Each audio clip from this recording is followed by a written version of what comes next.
Je trouve qu'offensivement, on marque 86 points, donc le souci, il n'est pas là. Il y a un très bon pourcentage de réussite. La seule très mauvaise statistique offensive, c'est qu'on n'a que 5 lancers francs. Voilà, ça, c'est une catastrophe. D'ailleurs, quand on regarde les statistiques, la seule différence notable, c'est qu'ils shootent 18 lancers francs, on en shoot 5. Voilà. Donc ça, c'est le seul truc. Après, que ce soit au rebond, que ce soit aux balles perdues, que ce soit au pourcentage de réussite, les deux équipes sont très proches. Donc on a dû manquer d'agressivité. Après, oui, l'analyse, elle est qu'on met 86 points.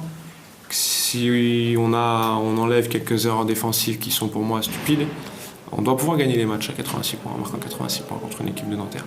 Mais on les a laissés marquer 92 points. Donc il y a pour moi le lay-up à la fin du troisième quart-temps où on a des fautes à donner qui est pas possible. Il y a 2-3 drives à l'opposé des pick and roll. Il y a à un moment donné, on nous oublie, on laisse un dunk à le sort. Voilà, il y a globalement, j'ai l'impression que les consignes défensives sont comprises et qu'il y a des fois des bonnes choses. Mais il y a aussi des erreurs d'inattention qui font qu'au final, 1 plus 1 plus 1 plus 1, ça fait, au final, ça fait 15 points, 16 points, 18 points. Et c'est les points qui nous manquent pour avoir notre victoire, tout simplement. Parce que ce qu'on a fait offensivement, on peut toujours faire mieux, on peut toujours redire, là, fallait faire ce système-là, fallait mettre tel joueur, on peut toujours redire offensivement. 86 points, on doit gagner les matchs à 86 points. Donc le problème pour moi, il est sur les erreurs défensives qu'on a fait. Il y a eu des moments où on a très bien défendu, ils ont mis des très gros tirs.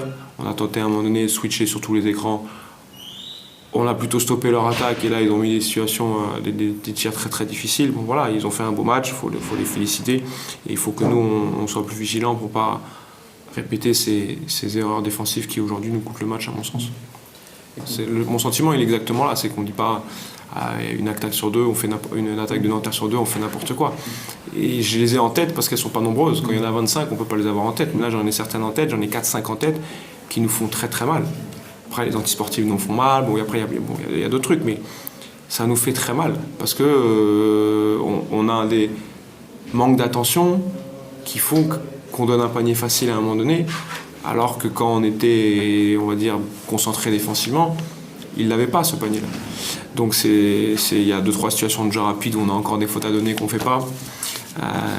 Voilà, puis il y a le rebond off encore une fois en première mi-temps. En deuxième mi-temps, je crois que c'est mieux. J'ai l'impression que c'est mieux, en tout cas visuellement. Oui, c'est mieux. Mais c'est quand même un souci qu'on doit régler parce qu'on en a parlé après Monaco. On en parle depuis quelques semaines. Et chaque fois, on est un petit peu bousculé dans cet aspect-là, quoi. Bon, aujourd'hui, j'en suis plus là. Aujourd'hui, je préfère jouer mal et gagner 51-50. Voilà, aujourd'hui, on en est là. Dans la situation où on est, c'est ce que je leur ai dit dans les vestiaires. Je leur ai dit, les gars, on a fait un vrai match. On a fait un vrai match. Là, ils sont tous dépités, ils sont tous déçus. On a fait un vrai match de basket. Il faut qu'on se concentre sur ces erreurs-là, qu'on soit plus vigilant. Aujourd'hui, il y a une équipe qui se construit parce qu'il ne faut pas oublier que voilà, on fait combien de temps qu'on a cette équipe-là? Ça fait très peu de temps. Et que donc on ne peut pas avoir, on va dire, une alchimie, que ce soit offensivement ou défensivement, comparable à celle de Nanterre, qui je crois que c'est un des seuls clubs qui n'a pas changé un jour depuis le début de l'année. Voilà, on ne peut pas. Aujourd'hui, Nanterre a fait un très bon match. Il faut les féliciter. Il faut que nous, on a 10 jours pour préparer Paris, on va travailler dur, on va déjà donner un peu de repos parce qu'on est fatigué, et puis pour les têtes ça va faire du bien, puis après on va travailler dur pour préparer ce match contre Paris. Voilà, il faut qu'on gagne un match très très vite. Et à Paris, on pense qu'à Paris, on pense pas à celui de la semaine d'après, et on va tout faire pour battre Paris dans 10 jours chez nous.